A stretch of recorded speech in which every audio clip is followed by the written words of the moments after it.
Okay, thank you.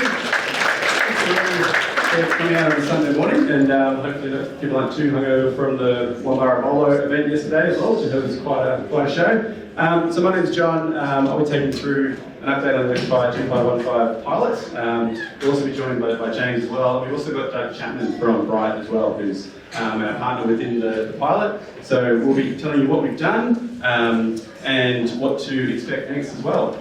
So basically, I wanted to do a bit of background on the journey so far, and then James is going to take you more into the detail around the network. So that's the really interesting stuff that's actually being tested and tried here as part of the pilot to then see the impacts on the network. And there'll also be a chance for Q&A at the end. So as Kate and Jess sort of touched on, this all started 2022. The small community group got together, and we basically asked the question: who would like to electrify their house, and who would like to be part of a community pilot? And 30% of the 2515 area put through an expression of interest. That was sort of a 2-year campaign with lots of events, EV expos, solar rollout. But basically it showed the government and it showed Arena that there was a really strong appetite in this area to change and to sort of lead the way for that change. And that's where we were very lucky that obviously Saul Griffith moved to our area. His organisation, Rewiring Australia, picked up the pilot idea and took that forward with the support of Brighte and support of Endeavour to then secure the Arena funding. So that's what we launched back in October 2024, and that was a 500 home pilot that we were able to get up and running here. And so that sort of community group went, right, that's cool, we did what we set out to do, what else can we do? So some key members of that group have now gone on to form the Electrify Illawarra group, which again is a volunteer-run group. We've got Denise, we've got Leslie, we've got Greg Knight, we've got lots of volunteers from all around Illawarra now thinking about how can we do more stuff for the community to get this journey underway. So this idea is actually all Denise's idea. I'm not sure we're going to see it here, but massive call out to Denise for saying, hey, let's take that EV Expo and let's actually supercharge it. So thanks to Denise. So in terms of the pilot, this is firstly the pilot team. So if you see any of these faces around, there is a Brighte stand outside as well. We've got the 2515 stand here. Any questions about the pilot, if you'd like to apply, please approach myself, Elsa, Callum, Jane, and then we've got our friends from Brighte, so Doug, Akanj and Lyndon. So if you've been in the pilot, you've probably talked to Lyndon. He's our technical expert at Brighte, but they're all here today to help out and answer questions. So for those of you who aren't across the detail, the pilot basically is we're trying to recruit 500 houses to upgrade their appliances, their gas appliances, to all electric, and also put in some batteries as well. And so that's across the hot water heaters, the cooktops, and the air conditioners. And the big reason why is driven primarily originally to bring down emissions, but we now know that it's actually the cheapest option. So even if you factor in slightly more expensive, more really the EVs are more expensive at the moment. If you look at the cooktop, it's probably pretty similar. Hot water systems might be a little bit more expensive. But over the lifetime of those products, 15 years, there's a huge amount of money to be saved, around about $4,000 a year for the average household. So we want everybody to be able to do that in a really quick, easy, simple way. But unfortunately, at the moment, it's not as quick and easy and simple as it should be. So this pilot's about accelerating that and learning the lessons, and we've learned lots of lessons already, so that we can then pave the way and make it easier for everybody else. And the ultimate goal really is the national rollout, which we've already seen a glimpse of that with the new federal battery rebate scheme, which we'll talk about a little bit later. So where have we got to so far? We've launched in October. We had a huge turnout in Anita's Theatre. Since then, we've run 2 more community events. We've had 50 plus people book a phone call on our website, so anyone can jump on the website and book a call with Jane or myself or Elsa. You never know who you're going to get on the day. And thanks to the volunteers of 2515, we put a brochure in every single household in the suburb. So since then, we've had over 600 people apply, which has been absolutely awesome. So about 15% of households in the area. But this is a research program, and we really need to do a diversity of homes. And we've got a really strong set of freestanding houses. that are owner occupied, but what we really need is more apartments, more renters and more landlords to get on board. So applications are still absolutely open. If you even are thinking of doing it, please apply. But if you are a renter, if you are a landlord, please come and talk to our team about what it means. Obviously, it's a little bit of a complex one where you need both people to be on board, and you actually need the landlord to want to fork out the money. But we're really keen to talk to landlords about why they are hesitant to do it, but also then talk them through the process of how they could do it and how it can benefit them and also their tenants. But all of this couldn't have happened without the volunteers. So this is sort of just a big group that we got together on a Sunday afternoon. There's heaps more that couldn't make it. But this is a team of 4 people, and we're doing a huge amount of work. And without the volunteers, we just can't sort of keep up with the pace. So big round of applause for the volunteers, please.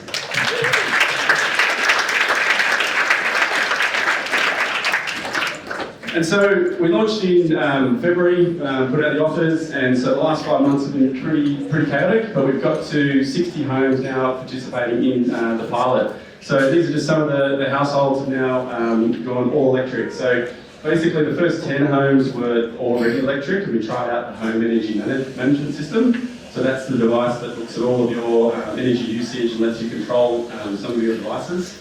But then the rest of the 50 homes, which was from February to last month, is a whole range of cooktops, hot water systems, air conditioners. Some people did all 3 and actually got solar as well and a battery. Some people just did one appliance. We had old homes, new homes, young people, old people. There was a massive mix of people, and we learned a lot around the sort of journey that people go through. And that's just sort of given us a glimpse of how we can change things as well. So we're now in a review period where we can get set up for the next 440 homes.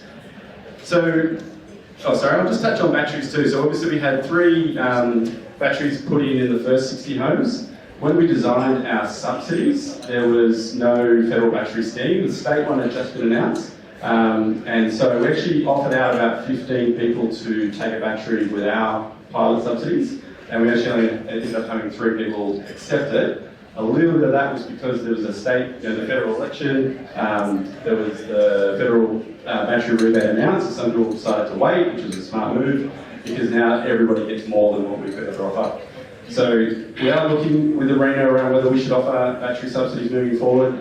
As soon as we know, you guys will know, because we don't want to hold anyone up, because we want everyone to move as quickly as possible. Batteries are a massive enabler to not only your own home being more energy resilient, and then also be able to use the solar you generate during the day, but also it's going to help sort of stabilise the whole network, which James will tell you more about a bit later.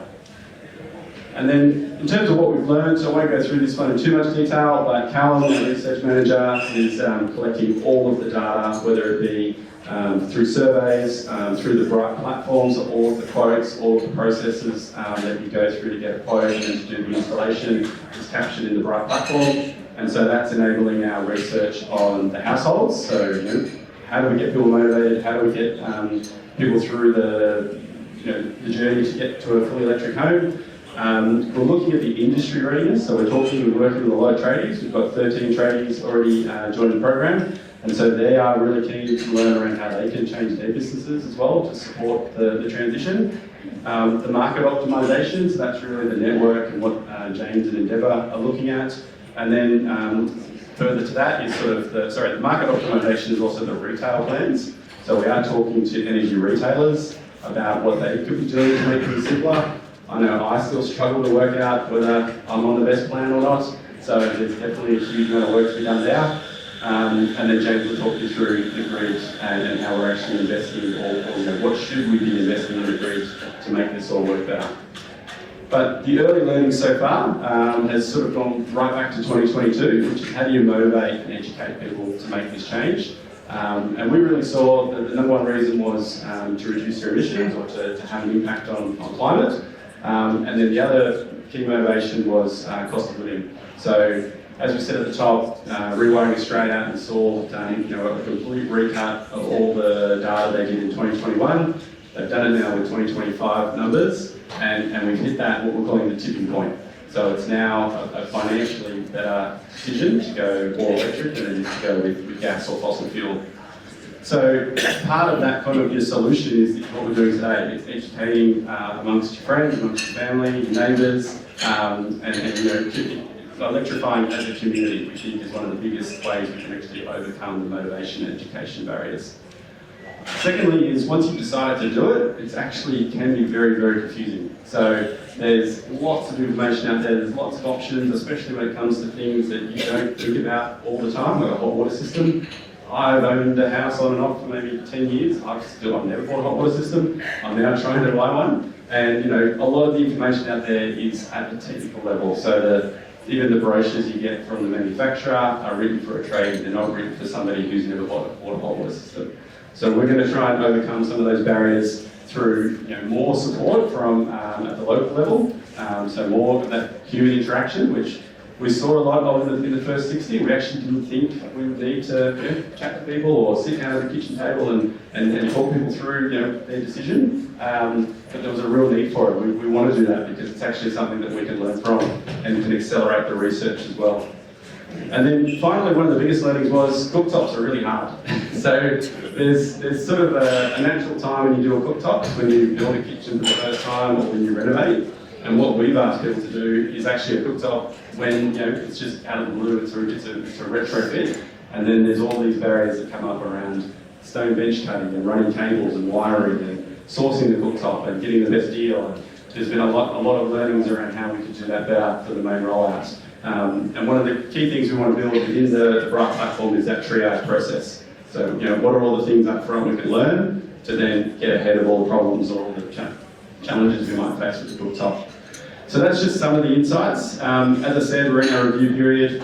All of our reports and details with Arena, we're talking to them about the main rollout. And as soon as we know what the plans are, then we'll let everybody else in the community know. And there'll be 440 spots left. We've still got about 500 people, but we definitely need more and more people to apply. So if you're thinking about it, please come and have a chat to us today. And now I will, I forgot my closing slide, which was sort of the bigger picture. So we've done our reports. We've got the new federal rebate battery scheme, as I think Kate touched on before as well. This pilot actually gave, again, the government confidence to do more community-led pilots with Arena, and that was off the back of a lot of work Saul's done with David Pocock. And so what we want to see is pilots like this solving different problems all around the country. And so that's something that we'll hopefully see more of in the coming months. And then you may have also seen the Illawarra Renewable Energy Zone, Renewable Energy Zone announced from the state government, which we'll talk about more this afternoon. But this is just the beginning of something bigger. What we're doing here is actually going to accelerate not just in the Illawarra, but hopefully nationally, which is the ultimate goal. And so on that one, I will now hand over to James to talk through some of the stuff we're doing with the grid.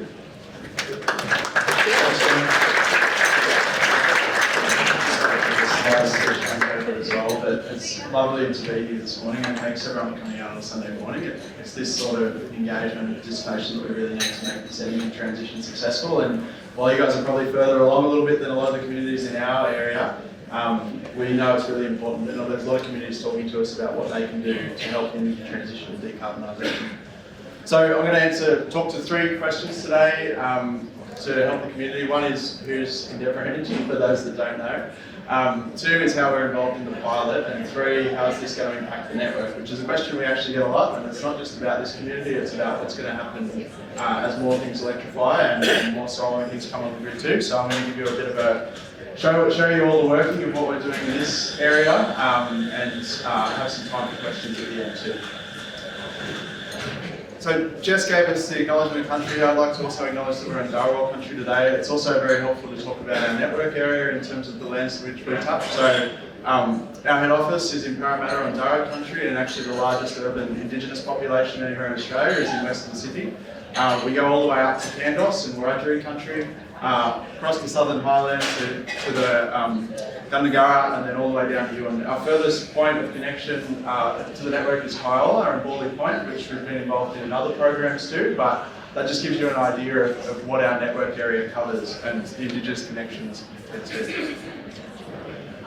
So who we are, we've got 2.8 million connected people, so that's 1 in 10 Australians who are connected on the Endeavour network. That's over 1.1 million connection points, so each household obviously amongst that. We're now at about a third of those connection points having solar, and we have a growing annual usage of electricity, and that's because electrification, things like EVs, also all the growth in Western Sydney mainly. We're growing at about 4% per year.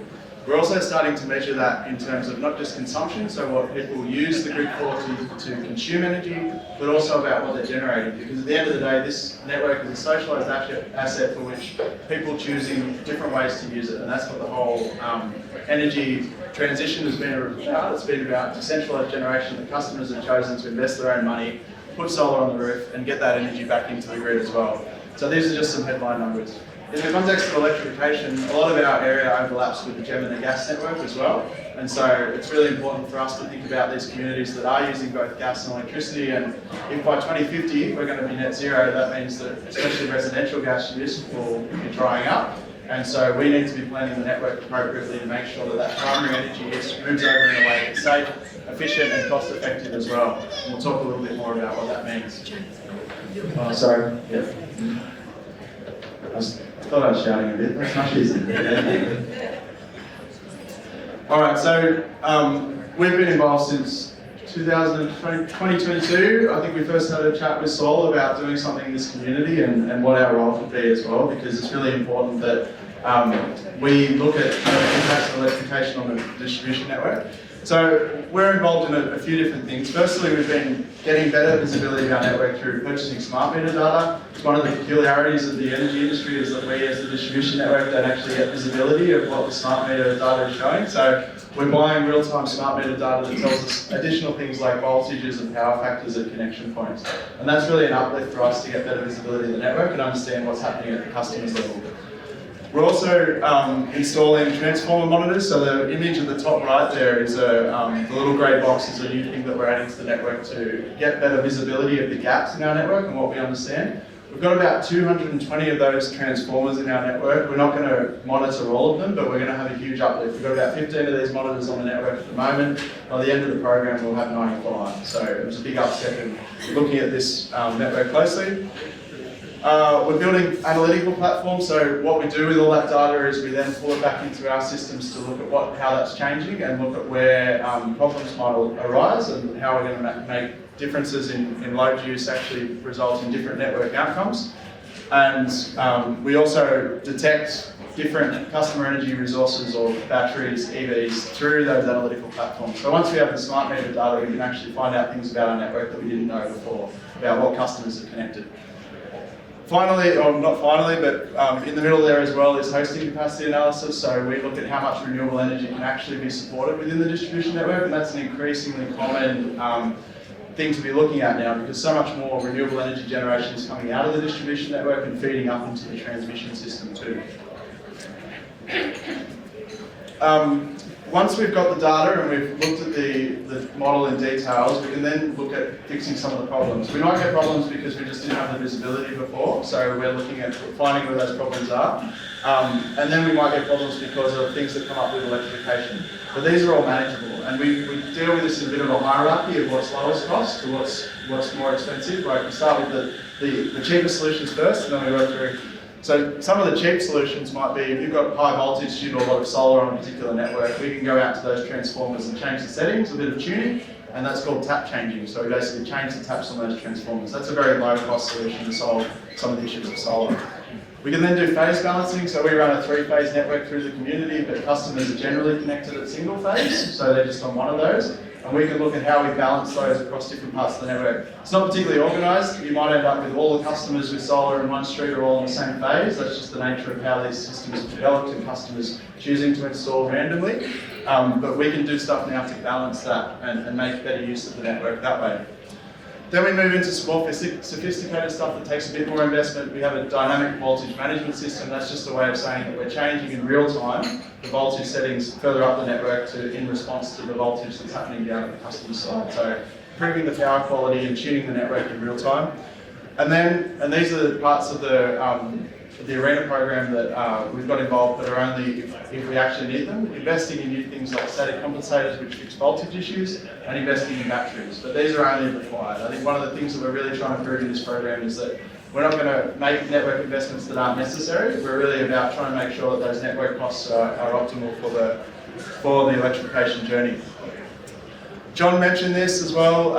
One of the important things that we do before we do any of those things is we also set network prices. So it's a little bit confusing in that we set network prices and then the retailers bundle that up and you get the retail bill. Sometimes those two things aren't directly correlated between what you see, but we charge the retailers a different network tariff depending on where their customers are and how they're using the network. How the retailers then choose to bundle that up is a bit of a different question, but what we're trying to do is really figure out what the difference is between what we're charging them and what's being passed through, working with them to promote pass-through, and working out how well suited our new tariff systems are for an all-electric future as well.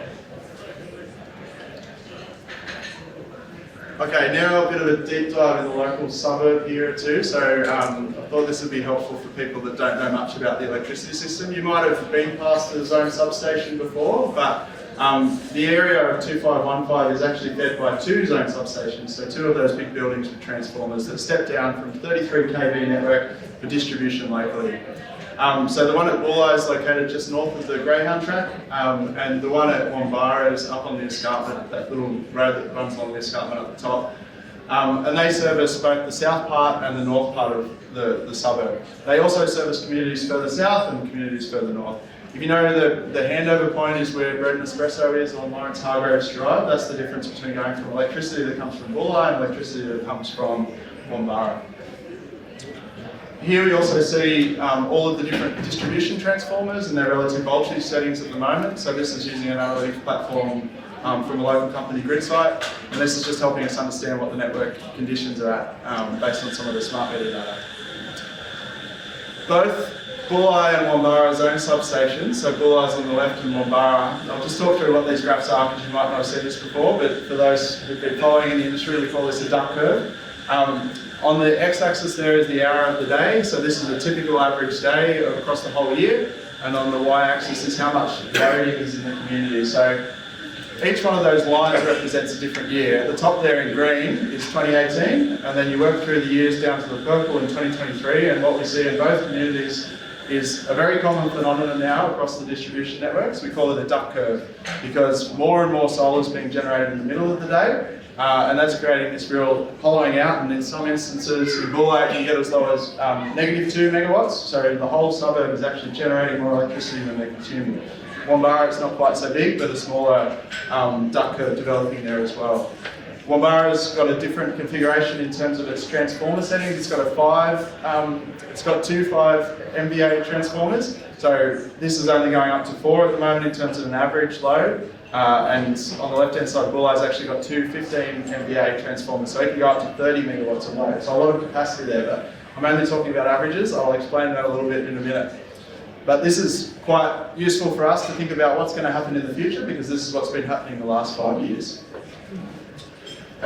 We can then look at what's building up those components. So we've obviously got the native load, or the native load that comes from the community, and these are mostly residential here. We've got the solar components, which shows as a negative generation on the axis. Storage at the moment is relatively small, but will be increasingly important out to 2035, which is the top graph there is the average in 2025, and the bottom graph is the average in 2035. So just starting with Buchelin, we look at the change there, it's happening from EVs, block loads, and the changes that will happen. Block loads there, we mean commercial connections that come up. Buchel's got some development on the horizon as well. But what we're really seeing now is an average load that's moving to, most of the time it's actually generating in the middle of the day, and that's a big change in how the distribution network works. The next one for Wombara shows relatively the same thing. So this is forecasting for the next 10 years, so we're looking at that. While these look relatively the same, top and bottom, the axis has changed quite a lot. So it probably depends on your eyes, but 2035, in Buchelin we've gone from an average load of about 8 MVA peak on the daytime to 10, and then the reverse flow is actually much more impressive, going from -2 MVA down to -10. So a big change, a lot more solar coming out of the network there. Similar cases for Wombara.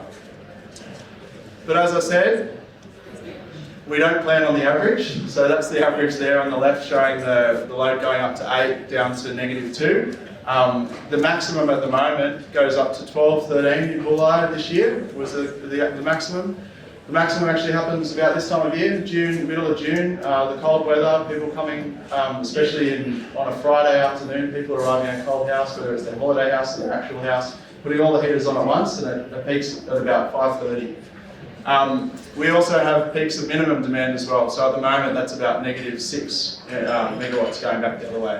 So this is a completely common occurrence across our network now about how the distribution network's being used. The nice thing is it can be used both ways. So this is a really good utilisation of distribution networks without having to build more networks elsewhere, whether it's a transmission system or otherwise. So if we take that data and some of the trace of the last 5 years is shown in the purple line here and where we're sitting, and we can project out for the next 25 years as well. We can see for Bulla, which has up to 30 megawatts of capacity or 30 MVA of capacity, it can actually sustain a lot more load growth in that community. Woombarra is a little bit tighter, but it's still got a lot of capacity in the community as well. And as we forecast out from 2025, where we are now, to 2050, we're seeing a lot of that load capacity being able to take up by the transformers. There's a lot of nuance around what will actually happen. All of these are just predictions based on our data at the moment and knowing what's there. A lot of it depends on consumers and what happens in terms of local development, how people choose to use their load, how quickly EVs are adopted and all of those things. But I think the key message is really that we're very comfortable with the capacity in the network here. The fact that the suburb that's doing the electrification is actually split over 2 zone substations gives us a lot of capacity to transfer and change if there are issues that come up. But it's a really important opportunity for us to deep dive into the what's going to be happening across all of our network, because 2515 is going to be 10 years ahead of what everyone else is doing. So it's a really great opportunity for us to look into the crystal ball a little bit. That's just looking at it from the network side without thinking about the role that customers can play and customers' energy resources can play as well. So if you think about that duct curve, if we lay that out, we think about all the things that customers can shift. Hot water systems, traditionally we had an off-peak load system that was encouraging people to use electricity in the middle of the night because that's when prices were lowest. That's now changed, and especially for customers, if they've got extra solar that they're generating in the daytime, they can be using that to charge their hot water system and get off the off-peak pricing instead. So hot water is a key one. Electric vehicles are obviously a really important one as well, so making sure that the electric vehicles are charging in the middle of the day can help us reduce the duct curve, and that's better for you too, because you're essentially using your own solar and you're just going to save bills for your energy use without having to charge in the evenings. Batteries are really good at shifting from times of charging in the middle of the day to offsetting the peak load. And then things like smart loads like air conditioning and smart systems like the HEM systems that we're putting in for Electrify 2515 also can help you preheat your house and do things like that that will actually reduce the peak demand load. And those small changes can actually make a really big difference when you consider it across the difference of 4,000 community members. So, to summarise, from a networks perspective, there's really good local network capacity for electrification and the surrounding areas. It's also important to remember that blackouts will still occur. So there's been some concerns before about will this cause blackouts and are recent blackouts due to this program. This program is really just in its infancy in terms of the network impacts. We've done 60 houses, we've got 500 to go, but that's across 4,000 customers in the area. So it's still starting small, it's gradual. It's quite a quick acceleration from the context of what other communities are doing, but we're very comfortable that that's within the capacity of the network here. But blackouts will still occur for all the usual reasons. Things like trees falling on power lines, people crashing a car into a power pole, or cranes touching power lines. Those sorts of things are all common things that just cause the interruption. And occasionally those events can be long and significant, but it's not due to the electrification pilot that's going on here. I think that's the key message. Just finally, before I hand back to John, I just wanted to mention a few of our other programs. So we get talked about very early on in this stage about what other things we could be doing as part of this pilot. We've actually got a few things on the run at the moment that are across our whole network. So we're focusing here on electrification, but these things are broadly available either on the south coast or across our network too. Community batteries, I think the nearest one installed at the moment is down in Dharawal, but there's a couple more coming to Thirroul and Musselvale. they're essentially a way for people that couldn't afford to participate and buy their own battery to be able to sign up through the retail offer to have their own essential virtual storage through the network. Flexible export's a really important thing where we're going from a sort of static limit of understanding how much solar could export into the network and the old rules from about 15 years ago where we didn't have good visibility to an informed view of how much solar could be on the network and letting customers benefit from that by exporting more solar in the daytime, but also allowing us to, in times of absolute emergency, change the solar profile down to about 2 kilowatts, so reduce capacity to.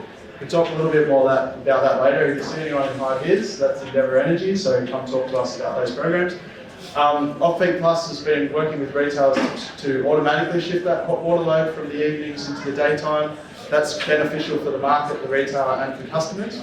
And the other one that we've been involved in for a long time too is co-designing the community microgrids out to Early Point.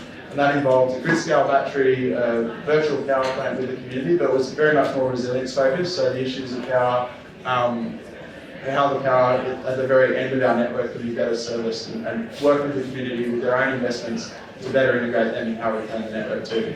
So that's a bit of a whirlwind across all of our programs in the network, but come talk to the people at Endeavour Energy if you've got interest in other of these programs, and we'll be around all day. So thanks very much. I'll hand it back to John.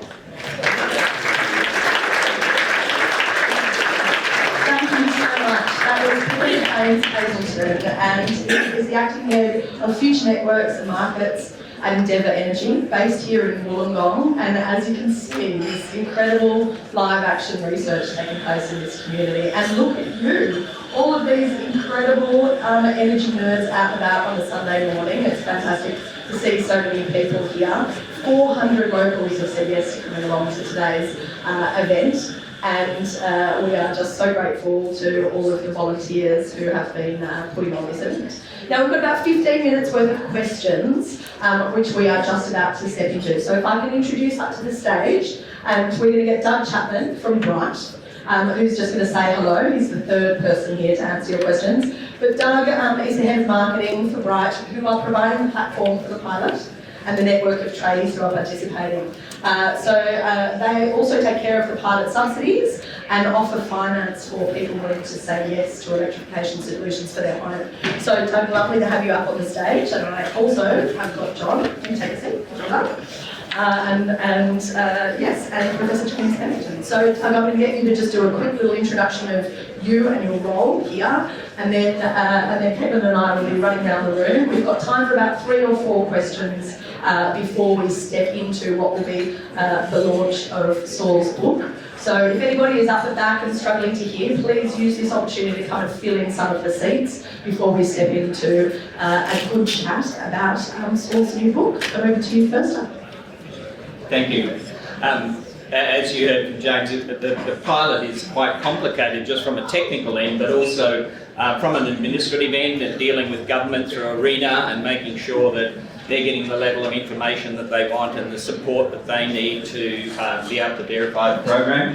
That's primarily our role, and then behind that we also are responsible for, I guess, the consumer-facing side as you participate in the program, come online and want to go through the journey to Electrify. That's our responsibility to build that and support that network so that the program gets full uptake.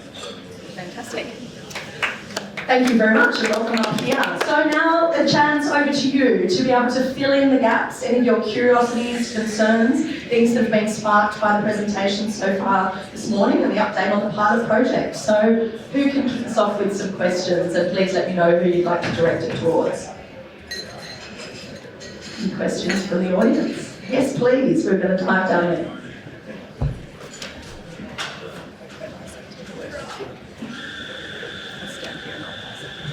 Thanks. Anyone can probably answer this. I don't live in postcode 2515. What can you do for me? I'm going to ask... Oh, can you turn that on? Is it on? Can you hear me from that? Yes. Okay, we're going to have to get everybody to speak up a little bit louder on this one. I'm going to ask a little pop response from each of you. So not a resident 2515, what have you got to offer in 2025? Yeah, it's a really good question. Like, starting anywhere is hard. I think finding the right mix of an engaged community and people that want to do this, but you've also got to set at some stage the bounds of which you can do this. I think from Endeavour, I sort of mentioned about some of the other programs that we've got going, whether it's flexible exports, community batteries. Come talk to us about some of those. There's likely to be something in your network area because there's lots of things that we're doing across the network. But for this particular pilot, I think it's important to understand what the sort of the overall willingness for the community is to do it in a really dense way. It's one of the things that set us when we were talking to Arena about getting the funding for this. They wanted to know what it was like to do it in a very localised area. There's other electrification pilots that are happening on a much broader basis, but what makes this really novel and really interesting from a transition space is this is what happens when it happens really fast in a really local area. So that's one of the reasons why it's occurred that way. But I'll get to John to talk about future eligibility and those things too, but first up. Yeah, there's, as you said, there's a number of projects around. Certainly investigate in your local community whether there's actually an electrification pilot running or a group running in there. There's also a lot of support, as you're well aware, for government, for people now to start the electrification journey. So it won't be as deep and it won't be as intense as the program here, because this actually is the benchmark for the rest of Australia. But it's certainly open to residents well outside of 2515. Fantastic. Yeah, I think to build on that, everything we do, we share. So we're sharing with Electrify Illawarra, which hopefully then can reach more of the Illawarra area. But Rewiring Australia works with 70 different community groups around Australia, and we learn just as much from them as we share with them. So the stuff that we do here, makes the education happen really quickly, and then the Rewiring Australia team and Brighte kind of turn that into something that can be shared with tradies, with government agencies, with manufacturers as well. So the industry actually building all these things and installing all these things. So that's our purpose, is to actually do this and share it as quickly as possible. And then obviously you've got a little bit later on here from the Wollongong Council as well. So they're rolling out a bulk buy program for solar and for batteries. And then there's going to be potentially some the retail offers that we can try and talk to the retailers about off the back of this pilot that can then be shared widely beyond 2515. Thanks so much. So thank you to the electric guinea pigs of the local area, and the benefits will be coming to communities across Australia as a result of all of the learnings. It's amazing to hear. Any further questions for the panel? Yes, sir. In the middle, we're just going to get a microphone to you. Thank you. Oh. I think the mute button is that little one with the blue light. Okay, let me have a look. You shout the question and I'll repeat it. Go. I'm John Cox. Can you inform us of what's been happening with strata typing in what you've learned so far on the strata front through the pilot? The question was, what has been learnt about strata through the pilot project so far? Thank you, John. And you haven't to pick that up, John? Yep. Yeah, definitely. So strata obviously is a challenge. That's why we've thrown out more, the call out for more applications for apartments. We've had a couple of really good chats with the actual apartment building right next door, who's they're actually really far ahead on their journey. They've already got solar. They're putting in EV chargers. Some of the residents already have batteries, but they've got a massive gas hot water system. So we're talking with some people at UNSW as well. So there's probably other buildings in the country that have done this, and we want to bring the learnings from them to actually help with the buildings in this area. But so far we've only really learned at the apartment level.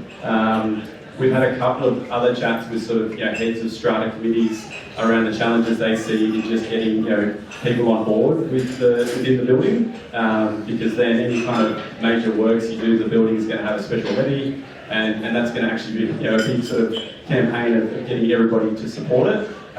So we're actually starting at a point of what's all the challenges, and then how can we help with education and resources and material, but also then bringing in experts as well who have done it before.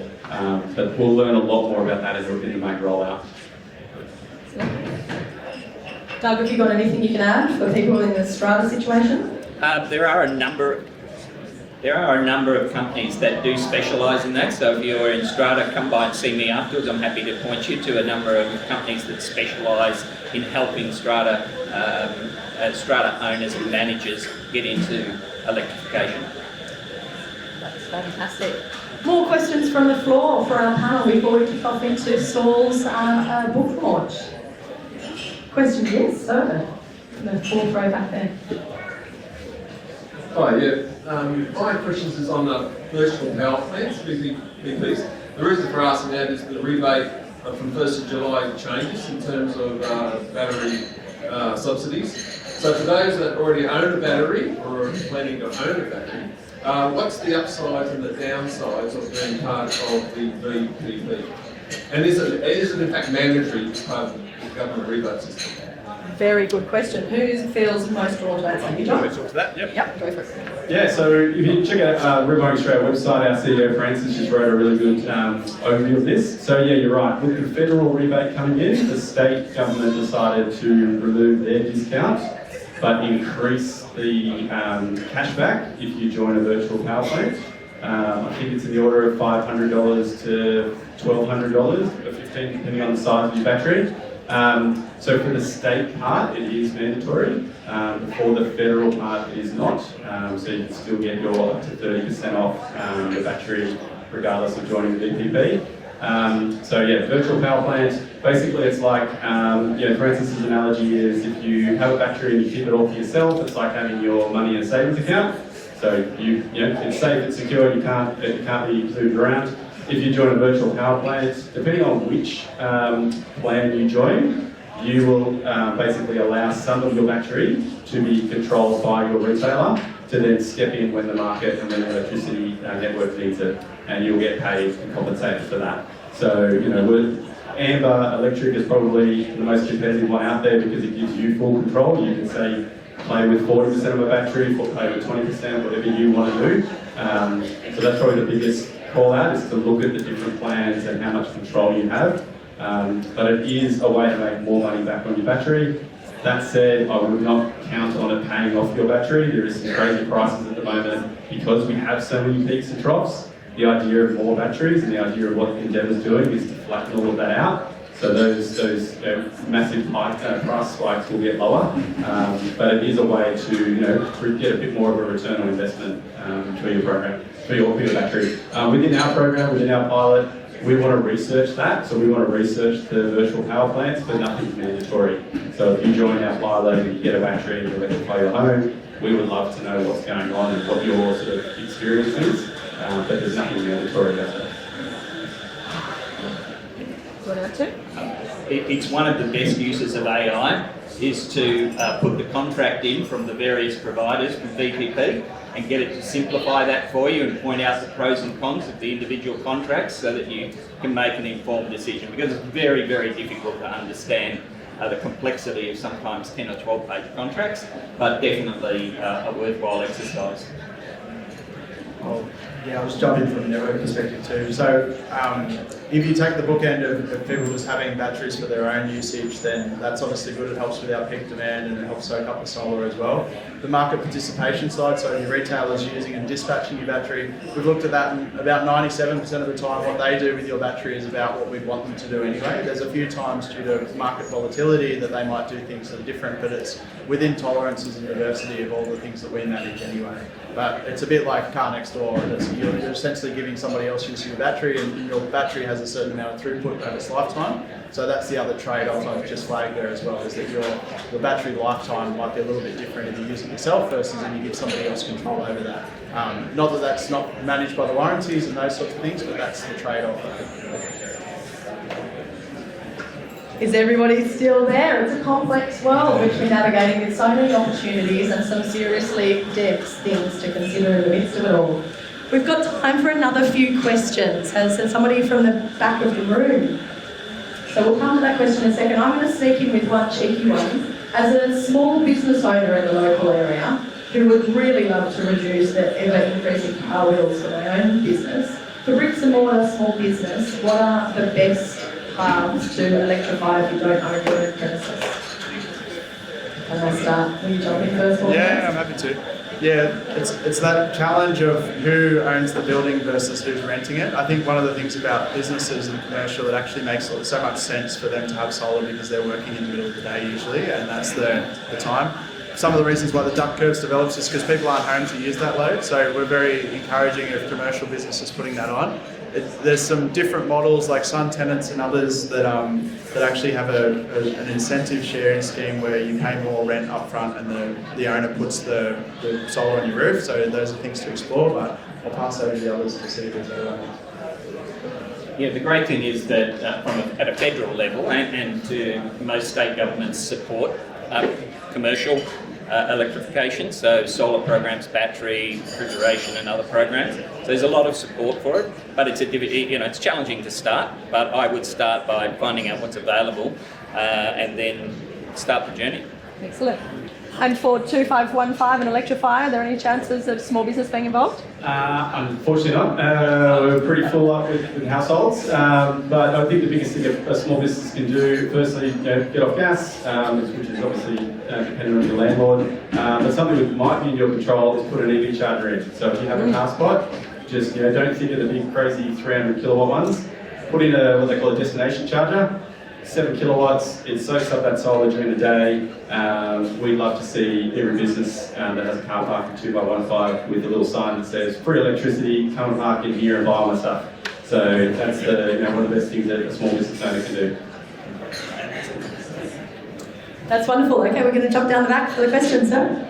Yeah, just following on from that, do you have an update on the ability of people to use their cars to feed back into the grid for households?